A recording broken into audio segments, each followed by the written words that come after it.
In the name of the Father, and of the Son, and of the Holy Spirit. Amen. Our Father who art in heaven, hallowed be thy name. Thy kingdom come, thy will be done, on earth as it is in heaven. Give us this day our daily bread, and forgive us our trespasses, as we forgive those who trespass against us. And lead us not into temptation, but deliver us from evil. In the name of the Father, and of the Son, and of the Holy Spirit. All right, so we're capping off our kind of whirlwind tour through Catholic social teaching this evening. As you're sitting up here, you're probably thinking, well, I know I am, even so I was saying, but Father, there's a lot we really haven't even talked about, the stuff we have talked about. It feels like a lot of this wave tops have been going really quickly. But, well, yeah, there's about 2,000 years of tradition in this sucker. And we have 4 one-hour sessions. Yes, we're missing some things. All right? And a couple of resources, though, for you. Again, there is a list of Catholic encyclicals, papal encyclicals, longer than my arm, that have talked about a lot of these things. And you can find those very easily. Listing them, I don't have the complete list here. You can find all those encyclicals and figure out which ones you're looking at. On the Vatican website, they have those in any language you care to do that, read that in.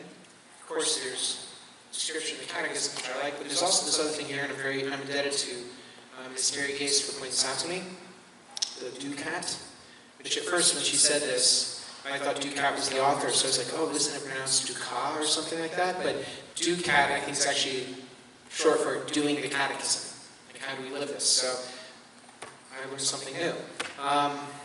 It's not a French guy.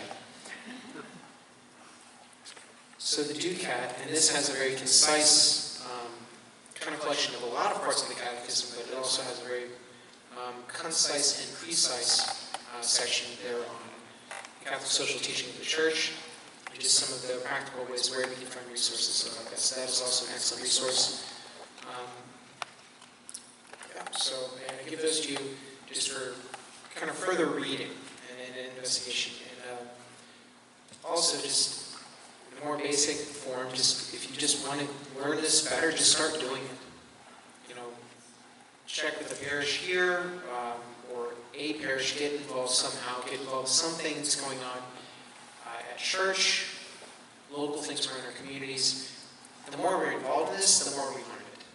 And then, like I said, my own experience with Catholic social teaching was realizing after several years that I had actually been doing this for a long time without realizing that that's what I was doing. And so we can grow in our understanding of what it means to be Christ to the world, and to bring Christ to the world, and to see Christ in the world by going out there and getting our hands dirty. So I encourage you to do that as well. I was thinking about what to title our final session. We had kind of topics. So the first one was kind of like CST in general, Catholic social teaching in general, and then the next time was like, okay, what's the dignity of the human person? I guess that was kind of the first one too. The dignity of the human person and the common good. The last time was subsidiarity and solidarity. So what are we talking about this time? So I decided to call this one Justice and Other Topics. And we're probably not going to get through too many of them. All the things that I would have liked to talk about that we really should talk about. And unfortunately, like I said, we aren't going to have time for 2,000 years in 4 hours that we've spent here together. But we'll start with justice. Because again, that was what the whole purpose of this was. It's talking about love, justice, and Catholic social teaching. Well, I should hope that we already have some sense of how love and justice are wrapped into all of this so far.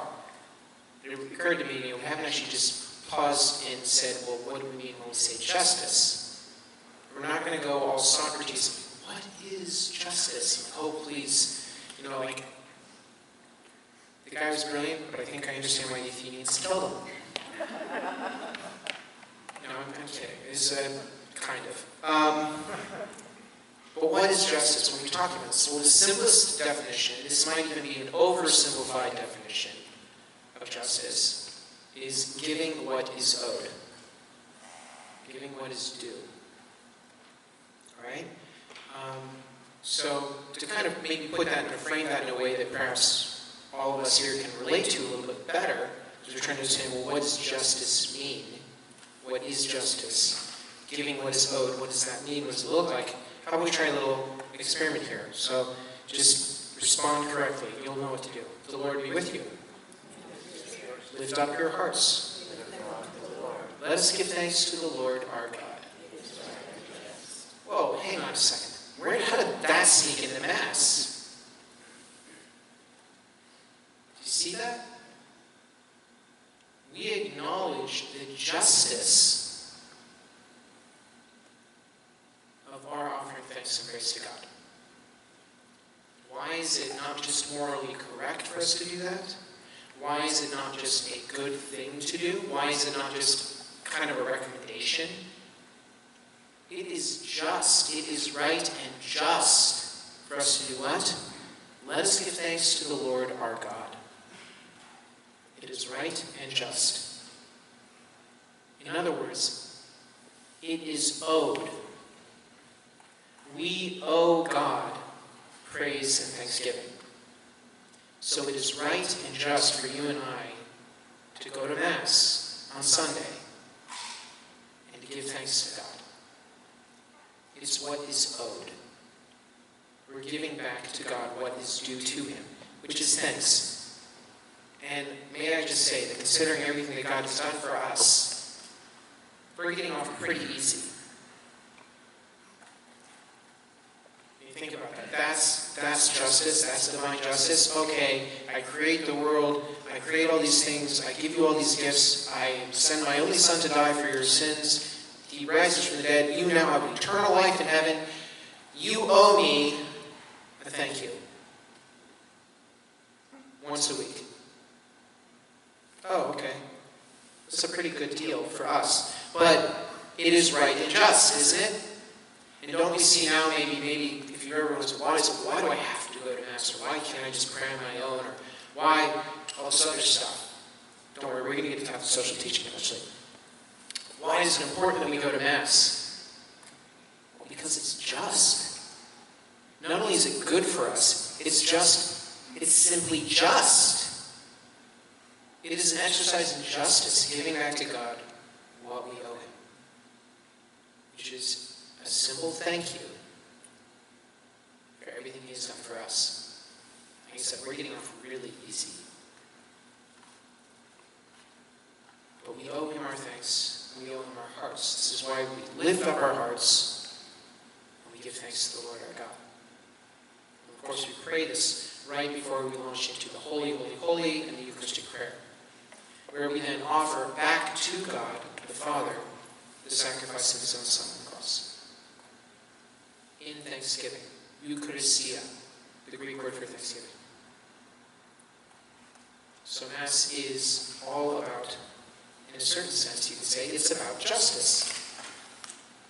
It is God's divine justice being played out.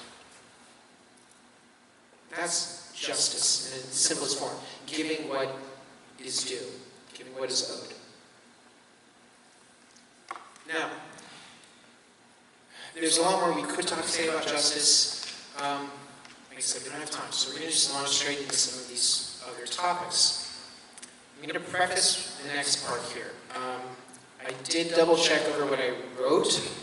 I'm pretty sure I didn't write anything inflammatory or anti-American or anything like that. If it comes across that way, it is not intended that way. And I'm not one to bite the hand that feeds me. However, in justice, we need to acknowledge that we as human beings are not perfect, which means that our societies and our countries are also not perfect. Right? So that's the little preface there. Because the next thing I want to spend a few minutes talking about is capitalism and communism. Right? Because there have been a number of things written in the past, and even the very recent past, about each of those. Now I think the one thing to also kind of keep in mind is, like, look at who's writing some of these things too. Right? So for instance, some time ago, and I don't remember if it was a family member of mine or maybe a parishioner, so you see, even if it was you, I've forgotten already, so don't worry. A complaining about something I think Pope Francis had said in a homily or written or some speech he'd given that sounded like it was very rather condemning of capitalism. He's not the first pope to have said stuff that was very against capitalism. I think it's important to remember, though, like, where is Pope Francis from? Well, he's from Latin America. What has happened in Latin America over the last 200 years? Because of capitalism. There may be a reason that he's speaking up against the injustices against humanity, against ordinary people, in the name of capitalism and democracy, quote unquote. The injustices that he got to see, and that he as a shepherd, down there as a bishop, had to work against. Not capitalism, but working against the injustices that it created. Right, so is it any surprise that then, with a bigger mouthpiece or a bigger audience, he would continue to say the same thing, speaking out against the injustices that he has witnessed? We'll go back a generation earlier than that. Pope John Paul II was equally vocal against communism. And by the way, there have been a number of popes who also said a lot of things about communism, and about speaking badly, speaking about how bad communism is. Right? So the Vatican has been equal opportunity when it comes to bashing the economic systems in the world today. Right? They've gone and attacked both sides here. Well, what we're going to see is for pretty much the exact same reason, though. But you look at where Pope John Paul II grew up. He grew up and lived in Soviet-occupied Poland, where again he experienced firsthand the injustices against humanity that took place at the hands of people who were adamantly committed to that ideology. So when he, again, got a bigger voice, a bigger audience, is it any surprise that he spoke out as loudly as he could against that? Of course not. So I think that you have to include the human element. Okay, that is an important thing. But more to the point, I think, and this is maybe something we need to start dissociating in our own minds, because I think when we hear the word capitalism, we immediately think democracy, even though one's an economic system, one's a political system. Oh, I forgot. Other kind of disclaimer. I'm not an economist.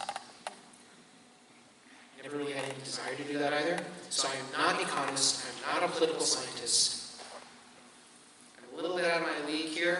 I'll admit that, because I'm kind of out of my depth.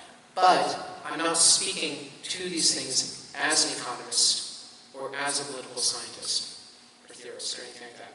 I'm speaking to them as someone who is looking at the ethics of what happens when these things are left unchecked. That I think I can't speak on. Right? I'm looking at them from the human perspective, not from the financial perspective or the political perspective. Okay? Practice. But I think one of the associations we've kind of created, and I think it's a false association, is we associate capitalism with democracy, democracy with America, and America with everything that's good about America.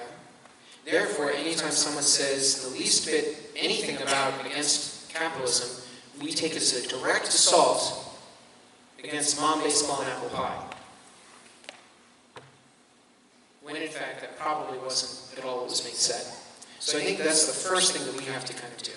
I'm also looking at here, and I don't think I need to speak too much to this crowd anyway about the evils of communism that have existed in our own lifetimes, and that have been very visible, and about the repeated failures in those experiments. There's another thing that I think we also need to acknowledge, and that is the difference in origins, where these things are coming from. You can see we really need more than just 4 hours to cover even this topic, let alone all of them. But that is that capitalism came up or sprang up from what we might say the quote-unquote Christian West. Okay? And so there was kind of some sense of moral governance or ethical governance that was not built into it, but at least was surrounding it.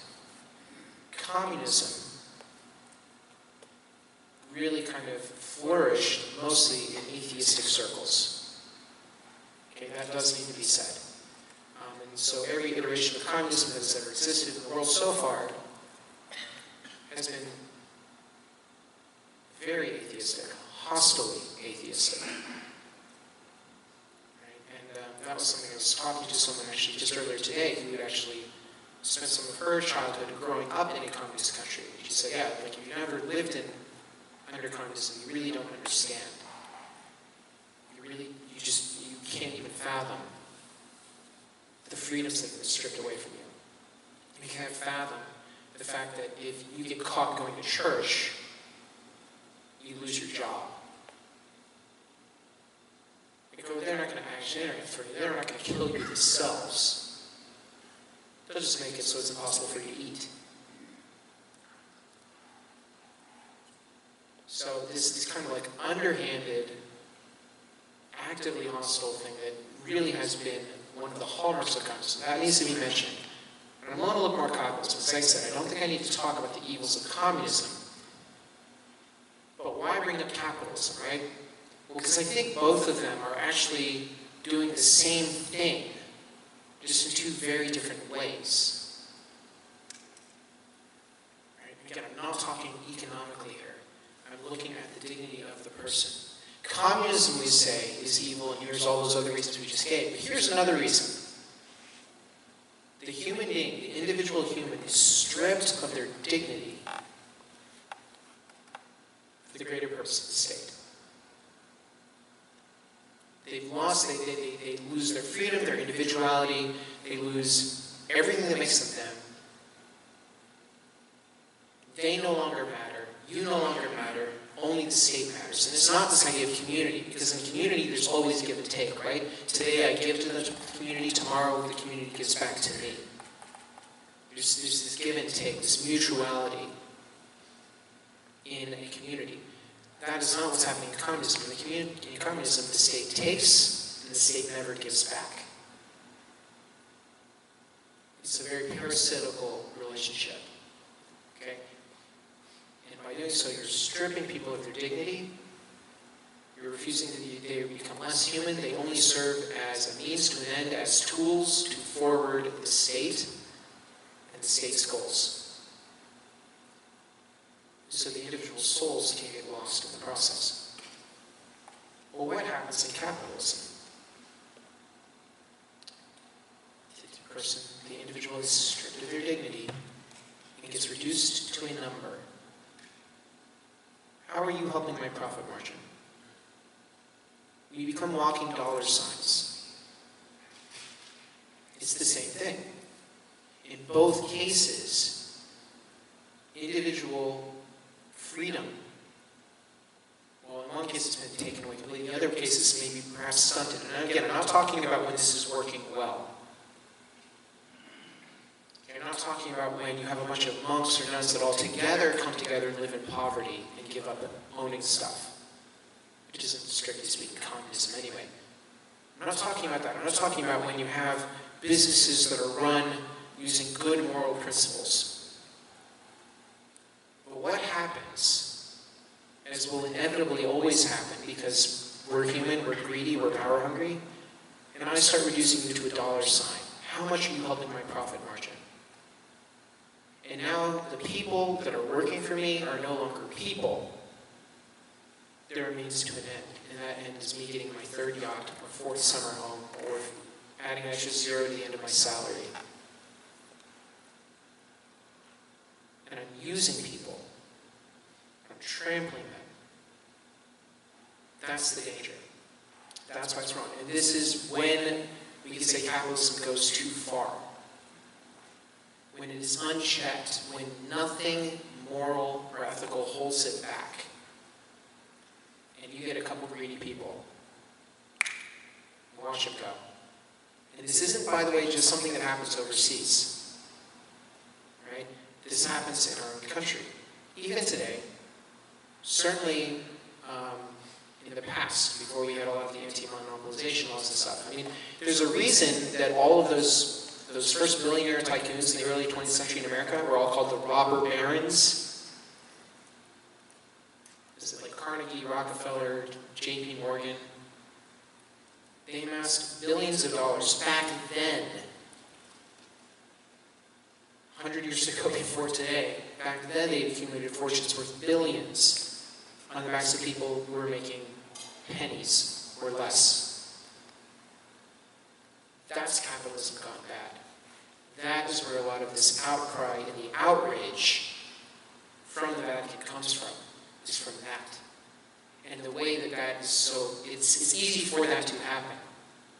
Especially in a world where love of money is very real.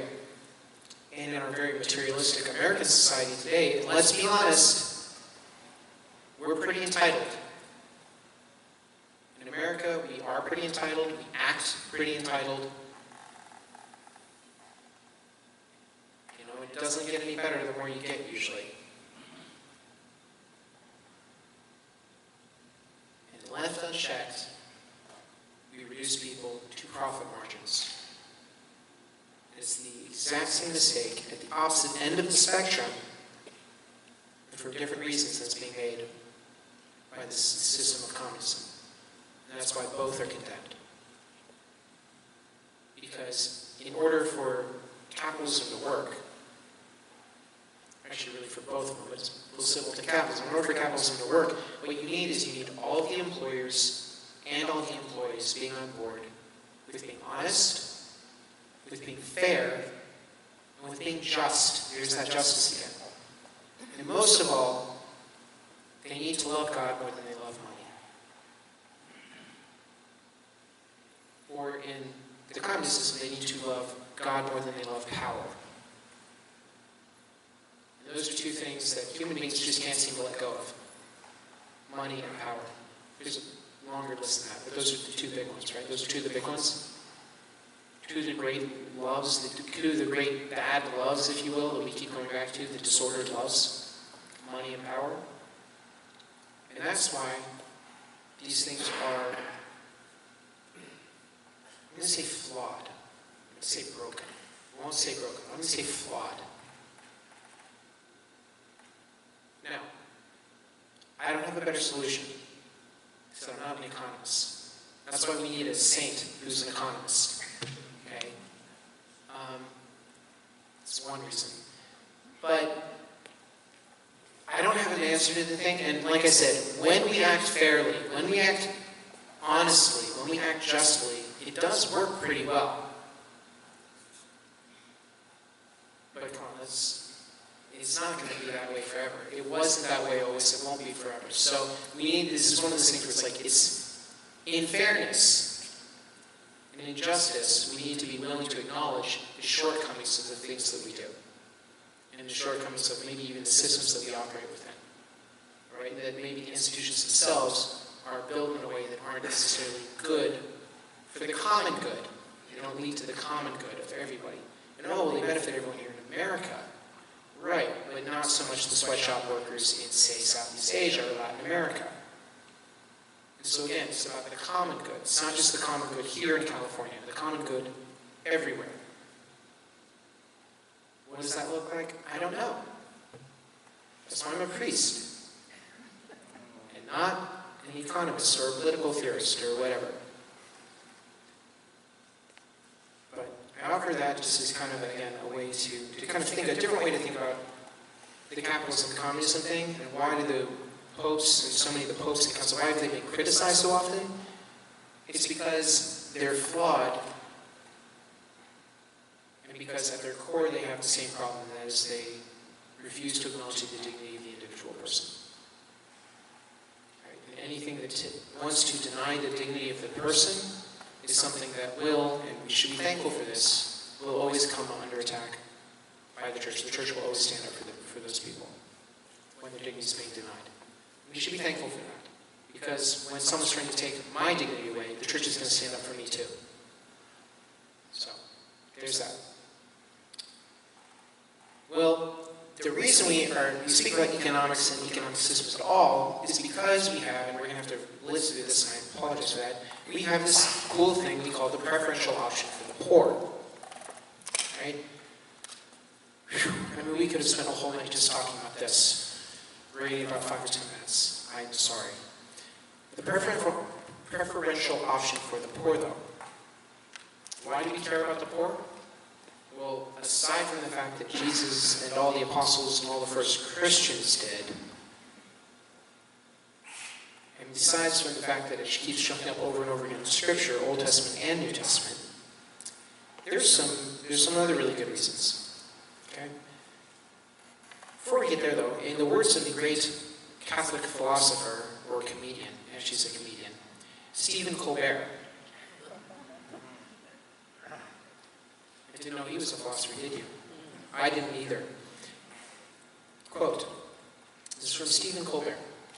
If this is going to be a Christian nation that doesn't help the poor, either we have to pretend that Jesus was just as selfish as we are, or we've got to acknowledge that he commanded us to love the poor and serve the needy without condition, and then admit that we just don't want to do it. All right, if a late night show host and comedian gets it, we should be able to get it too. I love that too. If we're going to consider ourselves a Christian nation, then we either need to follow the example of Jesus, or we need to acknowledge that we just don't care very much about doing that. I don't think we could put it more succinctly or better than how he just put it there. And I think it's important just to remember that. To remember to look out for the poor, while at the same time holding in tension the truth that we also know, and that Jesus himself pointed out, that we will always have the poor with us. I think it was the anointing of when the woman came in and anointed his feet at Bethany.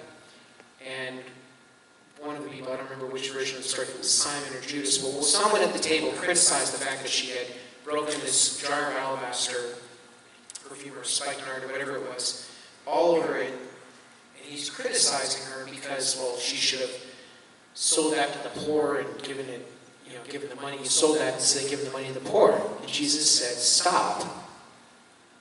The poor you will always have with you. But she has done something beautiful for me.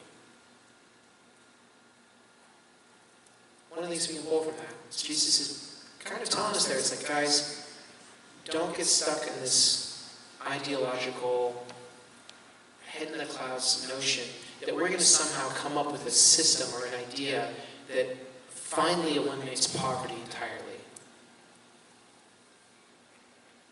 Doesn't mean we shouldn't keep trying. Big difference there. Doesn't mean we shouldn't keep helping.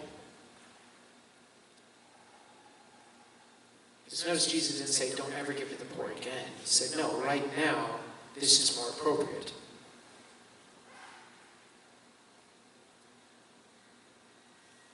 I don't know, the alarm's going to start going off for this tonight, isn't it? Yep, okay, well, thank you for getting the door there. Maybe that'll help. If we look at the poor, we look at this preferential option that we're told to give the poor, is following the example of Jesus and his apostles who did give to the poor and help the poor even during his own ministry. The example really that took place in ancient Judaism when you would make collections for the poor. An example also that the apostles also had, and remember, Paul at one point was going back and said, okay, well, I was sitting down there and talking to Peter and the other apostles, and they said that I should go out and be an apostle to the Gentiles, just as Peter was the apostle to the Jews. So the only thing they ask that I do is that I continue to give money to the poor, which is the very thing I was wanting to do. Right, so from the very beginning, it's this idea of like, we look out for the poorest of the poor. We look out for the poorest amongst us.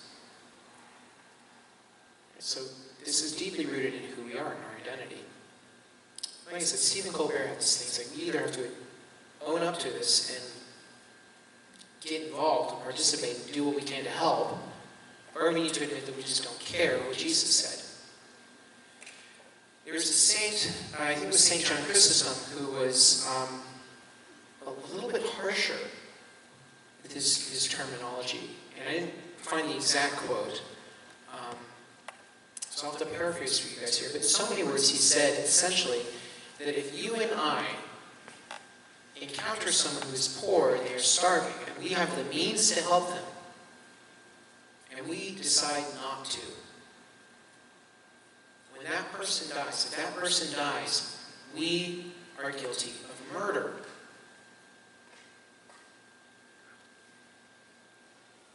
Not saying you have to stop and give a burrito to every poor person you see on the street. But what he's saying there is like, if we are indifferent to the suffering of our neighbor, and they die because of it, they die because of my indifference, and I could have stopped it. That was his take. And he's like, you might as well have confessed to murder. You could have helped him and you didn't. Now, I think that can be perhaps a little bit of a stretch if you think in terms of our culpability on one sense. On the other hand, though, doesn't he bring up a very interesting point? And in fact, I don't think he's as far from the truth as we hope he is. Because there's that other very troubling and irksome parable that Jesus tells. Remember, it's the Lazarus and the rich man? What happened in that story? Oh, well, there's this rich guy who was indifferent to the poor man that lived right outside his door. Depending on how you read it, either he had to walk around him or he walked over him to get in and out of his house every day. Walking right past this guy who's literally starving to death, but he won't give him the scraps from his table. He wishes he could get the scraps that were getting fed to the dogs. But this rich man is so indifferent to the suffering of Lazarus that he would rather feed his dogs extra scraps than give Lazarus one single bite. Lazarus dies, it says he goes to heaven. The rich man dies and he goes to hell.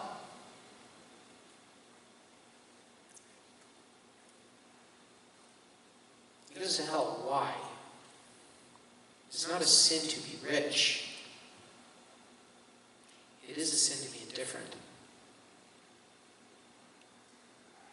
Someone said once, actually I think it might have been St. John Paul II, pointed out, he said that the opposite of love actually is not hatred, it's indifference. Because if I hate you, at least I care enough about you to have some kind of feelings. I care that you exist. It's not the good kind of care, but I at least care that you exist. If I am indifferent to you, I don't care that you exist. Isn't that worse? It doesn't always feel worse in the moment, but isn't that worse? So as we pointed out again by John Paul II and others, that actually the opposite of love is not hatred, it's indifference. It's not even caring of the other person's existence. What this man did, the rich man did here, being totally apathetic and indifferent to the suffering and the starvation of someone he could have helped and who he saw every day. And he kept walking by. There is some culpability there, right? He didn't recognize Lazarus' dignity. He didn't have any kind of sense of common good. He didn't feel any solidarity towards him. His subsidiarity was something he was thinking about. Again, we're kind of applying that. It's like he's like, oh, it's someone else's job to do that. No, actually, you're stepping over the guy. You might have a responsibility here.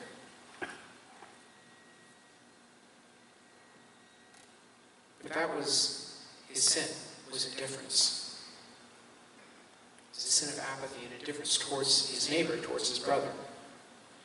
Here's the really scary part about the parable. There's a technique that was used by storytellers and writers back in Jesus' day.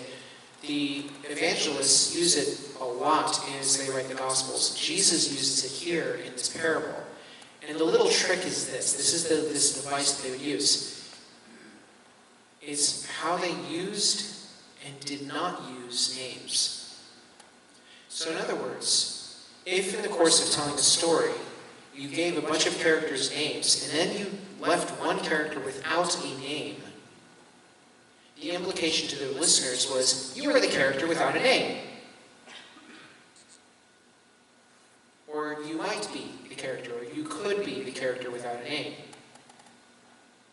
Because if I had given the person a name, clearly that isn't you. But I left the person nameless in the story, therefore it could be you. This is the teaching moment. There's a reason, for example, that John never refers to himself in the first person in his entire gospel, but only ever as the disciple who Jesus loved. Why? Because you and I can be the disciple who Jesus loves. We're called to be the disciple who Jesus loves. But that also has kind of a negative spin to it too when you get to stuff like this, because then we have the story of the rich man and Lazarus. Lazarus gets a name. The poor man gets a name. The rich man who is indifferent does not. Jesus is trying to warn us, do not repeat the mistake that this man makes in this parable. Do not make this mistake. Do not be indifferent towards your fellow man. Do not be indifferent towards the suffering of your neighbor. This is where that preferential option for the poor comes from, this love of neighbor, the recognition of his dignity. One that transcends race, social status, economic class, clothing fashion, or fashion sense, perhaps lack thereof. Here's one that I think will probably stop most of us at some point, until we hear how they smell. I heard someone once, I was actually a Protestant pastor, and he was talking to me, he was British, my parents passed this on. And the Protestant pastor very astutely pointed out, he said, like all of us, we like to get involved, we like to do these things, but at some point we usually stop. There's a certain point where we won't go that far. We won't really get personally involved. He said, because poor people smell. This Protestant pastor just being very, very honest. And I think they smell that. Like when I meet the person, shake his hand, I don't like the way he smells, so I don't want to hang out with him. And if everyone else is walking past him, maybe for that reason, maybe for another reason, and I'm the first person to stop and talk to him and give him my name and everything else, he might latch on a little too much, and I want to be nice to him, but I don't want to have this deep personal friendship with this guy. That's uncomfortable. But the preferential option for the poor, tied in with the other things we've been talking about, this idea of common good, of solidarity, of dignity of the other person, says we have to reach past that. We have to reach past the fashion sense, past the social status, past the economic classes, past race, past religion, past smell, past anything else that's going to stop me from reaching out to this person and loving them and seeing Christ in them. And again, this is the genius and the sanctity of Mother Teresa of Calcutta, who was never scared off by any of these things. And she would go into the trash piles of Calcutta and find people lying literally in human refuse and pick them up and lovingly wash them off. She wasn't bought cheap. Her love for Christ and her love for these people transcended anything that the world or the devil or the person themselves could possibly throw in her way. It's a great example for us. We have to be able to see each other's dignity, our own dignity, the dignity of the other, exactly the way the rich man did not see Lazarus' dignity. So as we're talking about this, and kind of we'll move from this will be our last little transition here, from this to our last topic tonight. Hopefully our last. And that's just some statistics, okay? So I know the expression, perhaps most of us have heard it, there are lies, damn lies, and statistics. Okay, so, right, and I might say one of these statistics, you might say, well, Father, I could use the same number back at you and say that's how many statistics are made up. And you would probably be more correct than me. Here's the thing, here's some stats that I was told, and I was able to double check the source that I was given. These are from 2000, I was told them I think around 2014 or 2015. But in 2000, this just goes against some of the... We have to also remember, equal opportunity does not mean equal results. All right? Common good doesn't mean that everyone's going to be equal. Going back to communism, that's the other great mistake that communism makes, is that everyone has to have an equal outcome. All right? This is not about equal outcome.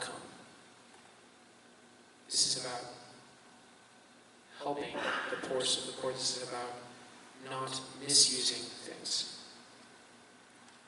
and about giving everyone a chance. The richest 5% of people in the world, okay, this is 2000, but in 2000, the richest 5% of people in the world received 114 times more money than the poorest 5%. 114 times. The richest 1% of people in the world in 2000 received as much as the poorest 57%. The average income of the richest country in the world in 2000 was 400 times greater than the average income of the poorest country. 200 years earlier, however, in 1800, the ratio was 5 to 1, not whatever that was, 400 to 1. So the gap is widening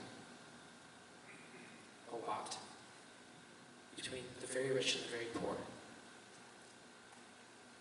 By the way, in light of that disparity, can we maybe allow that perhaps it's okay for a pope to criticize capitalism, take it too far? Because that disparity doesn't happen in communism. You have other, perhaps even bigger problems in communism, but that disparity doesn't happen in communism. So is it maybe okay to allow that if the popes in the last 200 years have criticized certain capitalistic practices, that we cannot just immediately jump up to arms to defend the honor of America? Just throw that out there as a thought. When it comes to medical stuff, again, this is why we have to have this option, this preferential offer for the poor, why we have to be looking out for our brothers and sisters who have less than us. Medical things. In the child mortality rate before the age of 5. Okay, so the child mortality rate before the age of 5 in high-income countries in 2000 was 7 per 1,000 children. In low-income countries, the child mortality rate before the age of 5 was 122 for every 1,000. Natural resources. Asia, and by that I think they meant East Asia, like the Far East. Asia, Western Europe, and the US in 2000 consumed 70% of the world's oil, while having only 6% of the world's reserves. In 2000, 1.1 billion people had no access or limited access to fresh water. And again, I had just said water. I'm assuming they meant fresh water. Who cares if you have access to salt water, right? In the US in 2000, the average use of water per day was 500 liters per person. In Africa, it was 10 liters per person per day. That was 17 years ago. Again, even if we use the whole lies, damn lies, and statistics thing, we say, well, all of those numbers must have been inflated. They must have been off. And oh, we must have gotten much better in the last 17 years. So let's do a little thought experiment with that, actually, because I had fun kind of thinking about this. Let's pretend that we were off by the last one, the 500 liters of water per day per person in the US average, versus 10 liters of water per day per person in Africa. We're going to say that they were really off. So we'll say that they were off by a giant factor, so we'll scratch 100 liters per person per day off from the US. Now we're down to 400. Okay. And now we're going to say that in the last 17 years, everyone in America, without being told this, all decided they were going to do a better job, and that scratches off another 100 liters of water per person per day in the last 17 years. And we're going to further say that, I don't know, we'll just come up with some other nebulous overhead cost thing and scratch off another 100 liters, because why not? So we have now just scratched 60% of that number off.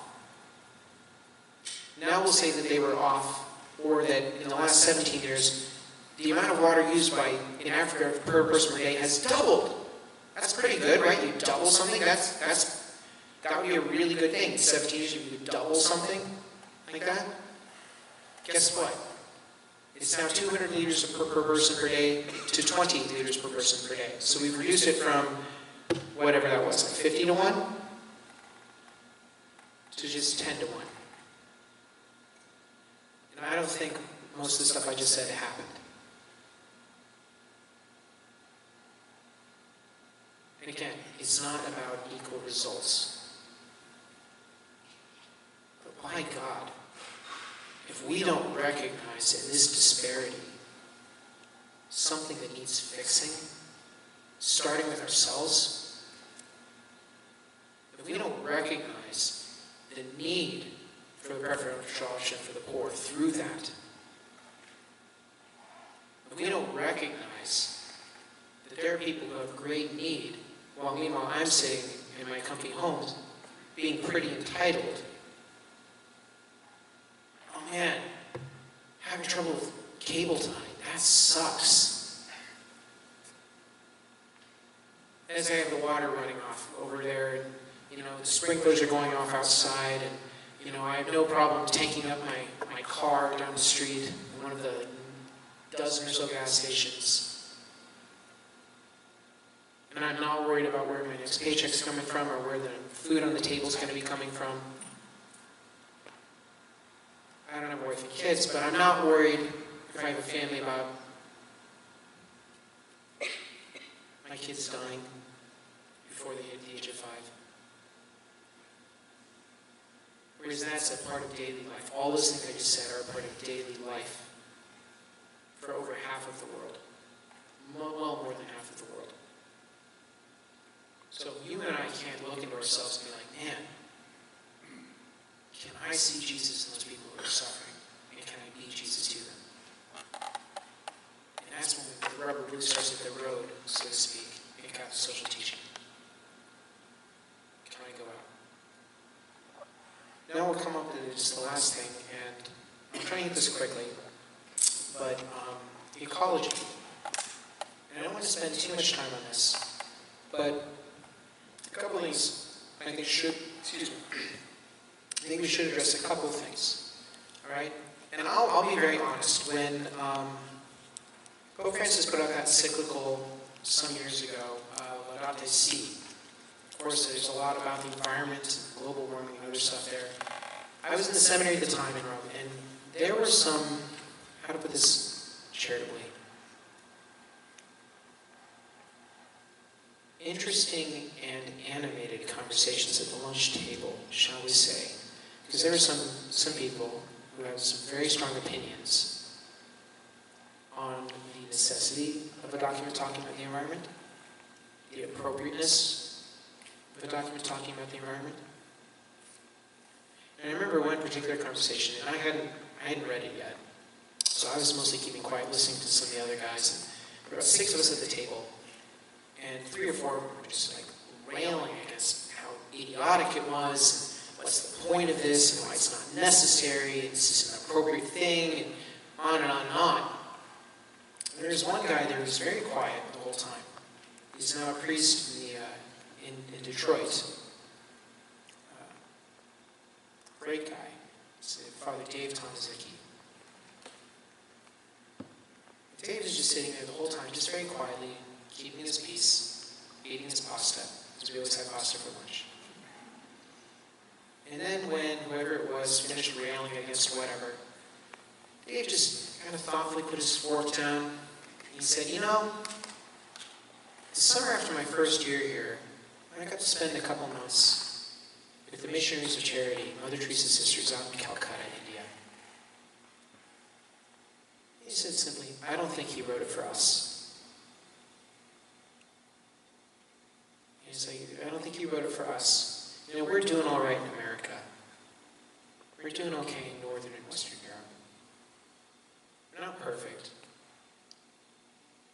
But I think he was writing for places that I saw, kind of walking the steps of Mother Teresa, where he's like, you go out there, and there are children sleeping on piles of trash.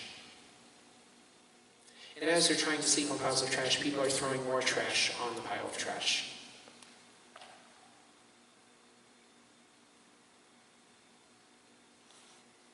So I think it was written for places like that, or places where you go in China. So we had other classmates. I think another classmate piped up. He had spent part of the summer in China once. You go places, there's a reason why you see Chinese tourists a lot of times they'll have the little kind of surgeon mask. Because in a lot of the places where they live over there, they can't breathe the air without a filter. It's so polluted. Now, I don't think it was written just for other people and not for us at all. But I really have always appreciated what Dave said that day. Because I realized that I had a very, even at that point in the seminary, pretty far along, I had a super American-centric view of Catholicism, of the church, of Jesus, of all these things that we do. And even after all that time, I still had a super American-centric and Western-centric image of what it ought to be, and what it ought to look like, and what the only important things were. And I was pretty sure I had all that figured out. And having that gentle reminder come from a dear friend and a brother, saying, I don't think it was just written, it was written specifically to us there. I don't think he was worried primarily about us. Now, I'm not saying that you and I don't have to worry, we don't have a part to play. But I think it's a good way of also remembering this, like, everything that's ever written, and everything that has ever spoken, is not necessarily for me. Thank God. I would never have time to do anything else except read stuff. It's not just for me. It's not just for us here. It's a much bigger world. It's a much bigger church than just Poway, California. We should be thankful for that. So sometimes, maybe they're speaking to problems that are really very pressing problems somewhere else outside of the Diocese of San Diego. That's okay. You shouldn't get upset by that. So that's one thing to remember. But I think the other thing is we think of ecology.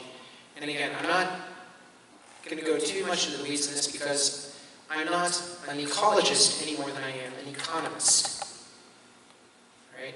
So we're not getting into climate change and all that stuff. I don't think I'm qualified to talk about it. Actually, I know I'm not qualified to talk about it. But I do hope that regardless of where we fall on the whole spectrum of climate change and global warming and the environment and everything else, I hope at the very least that all of us here can look at the beautiful creation, the world that we have received as a gift from God, and say, you know, we need to be good stewards. We need to take care of this. We need to not trash this place and wreck the car on our way out the door. We need to be responsible. We might have different opinions on what that means and what it looks like, but I hope we can at least agree that we need to be responsible, faithful stewards of creation. So with that in mind, let me go back to a passage that we read towards the beginning, I think our first evening together, from Genesis chapter 1, verses 26 to 31. Then God said, let us make man in our image, after our likeness, and let them have dominion over the fish of the sea, and the birds of the air, and over the cattle, and over all the earth, and over every creeping thing that creeps upon the earth. So God created man in his own image. In the image of God he created him. Male and female he created them. And God blessed them. And God said to them, be fruitful and multiply, fill the earth and subdue it, and have dominion over the fish of the sea, and over the birds of the air, and over every living thing that moves upon the earth. And God said, behold, I have given you every plant yielding seed which is upon the face of the earth, and every tree with its seed in its fruit, you shall have them for food. And to every beast of the earth, and to every bird of the air, to everything that creeps on the earth, everything that has the breath of life, I have given every green plant for food. And it was so. And God saw everything he had made, and behold, it was very good. And there was evening and there was morning, the sixth day. When we first talked about this passage, we used it to kind of show how from the very beginning, God acknowledges our dignity and grants us an incredible dignity, his own dignity, in fact.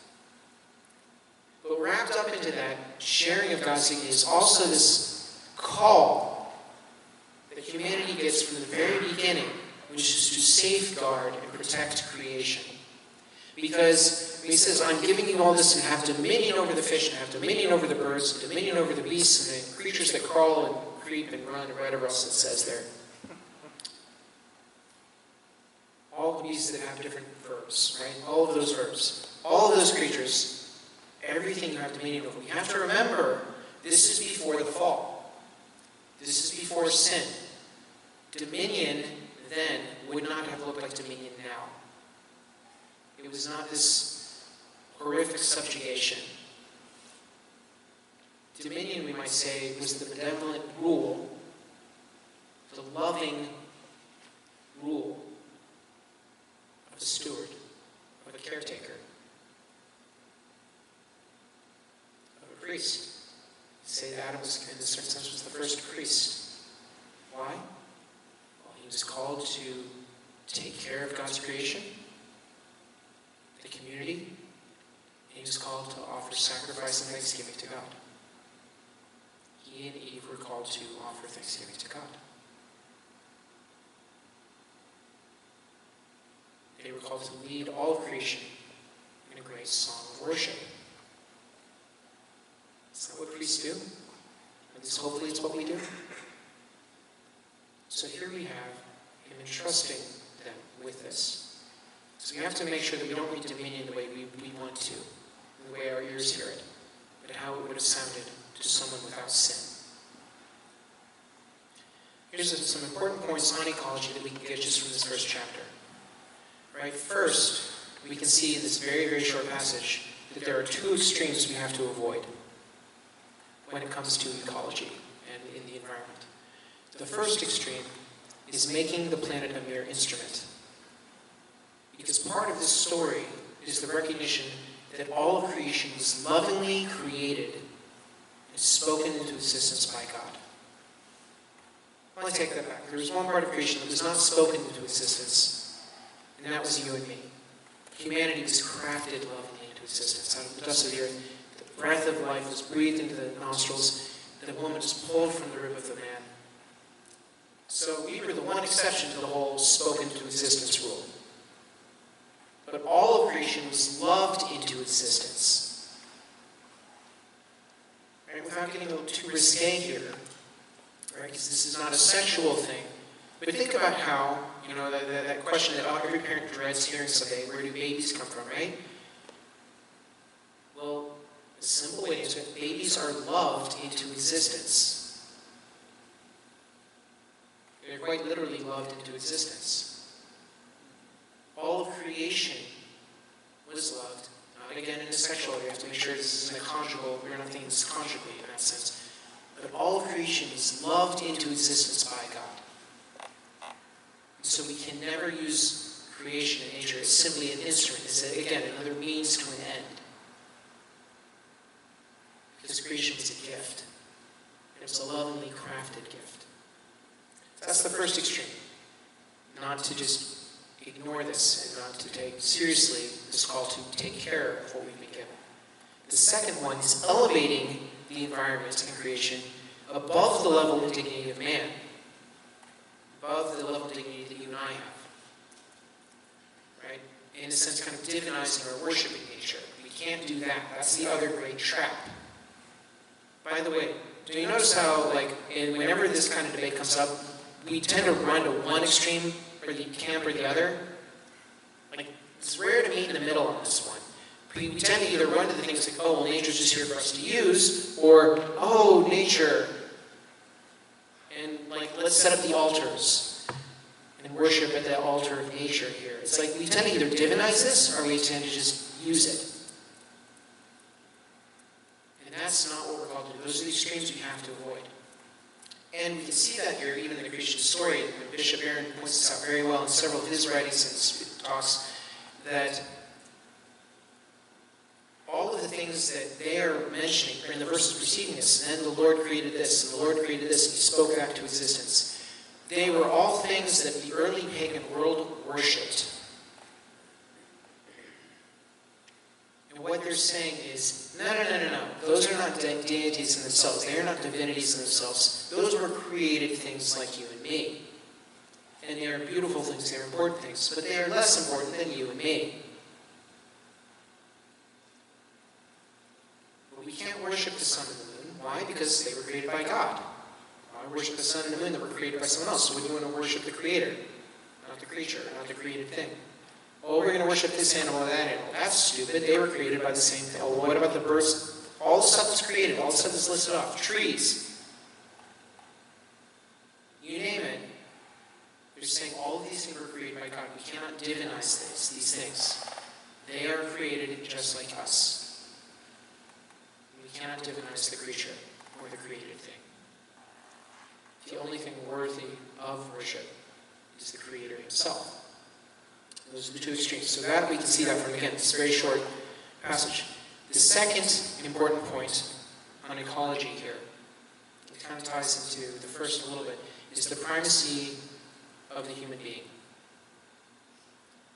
Right? Over and over again, spouted at it. Okay, he's creating this. He saw it's good. He saw it's good. He saw it's good. He saw it's good. And we start, and God said, "Let us make man in our own image, after our likeness. Let them have dominion over all the rest of creation." So we were never meant to misuse creation. We were created last. Because he had to create the gift before he created the ones receiving the gift. So we have a primacy in creation. This is why, if we're going to save the whales, we ought to save the babies too. If we're going to try and save the bald eagles, we need to also save the poor. Because that poor person that we don't want to associate with, that person on this marginalized part of society that we don't like, that sick person that we don't want to get close to because we're worried that they might be contagious, that infant in utero, they are all individually each more important than everything else in this world, every other created thing, because of the dignity that God gave them, that he gave us. So we have a primacy in creation. We are not to misuse that word, use it. But it would also be a mistake for us to deny the dignity that we had, or have, rather. Third big point is collaboration. Right? Notice that he creates man. Actually, I think this was in the second, or I think we skipped over maybe this here. But right before this, or maybe it was the Genesis 2 account, and I love this, because God's going through and he saw that he created that was very good. And then he's second day, okay, that's good, and that's good, and that's good, and that's good. And he gets the sixth day, he creates man. He was only created Adam so far. And he's just created Adam, and God looks around and said, "It is not good. It is not good for man to be alone." He lovingly pulls Eve from the rib of Adam. And then after creating Eve and seeing them together, he says, "It is very good." For the first time, he says, "It is very good." It's been good, then it wasn't good. Whew, they're together. It is very good. So from the beginning we see human beings, and we might say specifically man and woman, in their complementarity, are called to collaborate together in caring for the gifts that we have received. The gift of the creation, but also just the gifts we have in our own lives too. Finally, and there's many more points in this, but these are just the easy 4 points we can pull just from these 5 or 6 verses of Genesis. And we've said this already, but creation is a gift from God. It's a gift from God. But what that requires then is a spiritual response on our part. We understand that, right? Remember, for me, it is right and just. A gift requires a spiritual response. It requires a response on our part to God. Of thanksgiving, but also the responsibility that we have. So again, I hope that we don't find ourselves falling into one of the two big camps here, that we can kind of at least agree we must be good stewards of creation. And that is a part of Catholic social teaching, and I would be remiss of me not to at least bring that up. There's a lot of other stuff we did have to leave out, and I'm very sorry if I left off your favorite topic, or mine.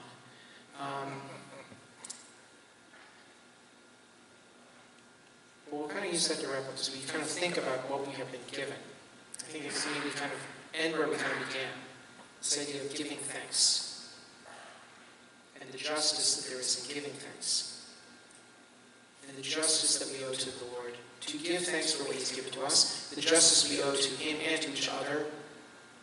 To care for, not just the environment, but for the poor, for our societies, for our homes. And again, I think that's the other thing to remember. Like, you and I, I'm looking around the room, I don't think unless there's a statesman hiding out there amongst all of you, my best guess is that no one in this room by themselves is going to flip this country and turn this country around or this world around.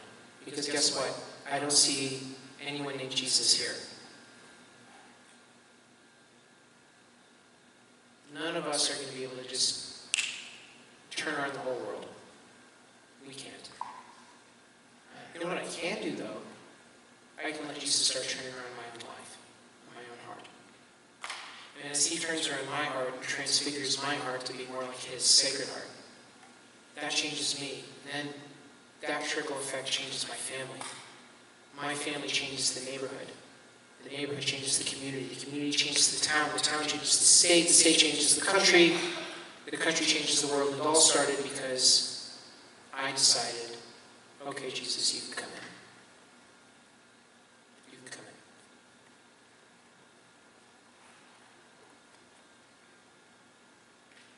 Do it for Him. Remember, that's how we started. First night we read that passage from Matthew 25. Whatsoever you did to the least of these, my brothers, you did it to me. Start in here, and then do it for Him. Let's pray.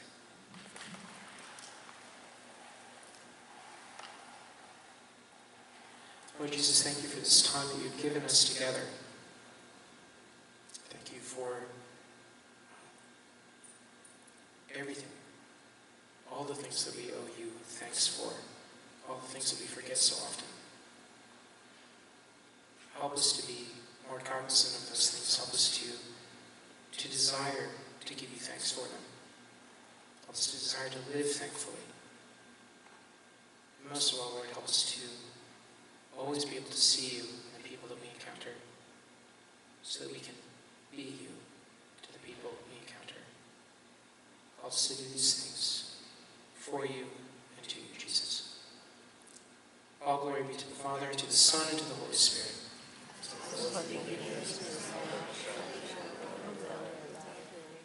The Lord be with you. May Almighty God bless you, the Father, and the Son, and the Holy Spirit. Go in peace. Thank you very much.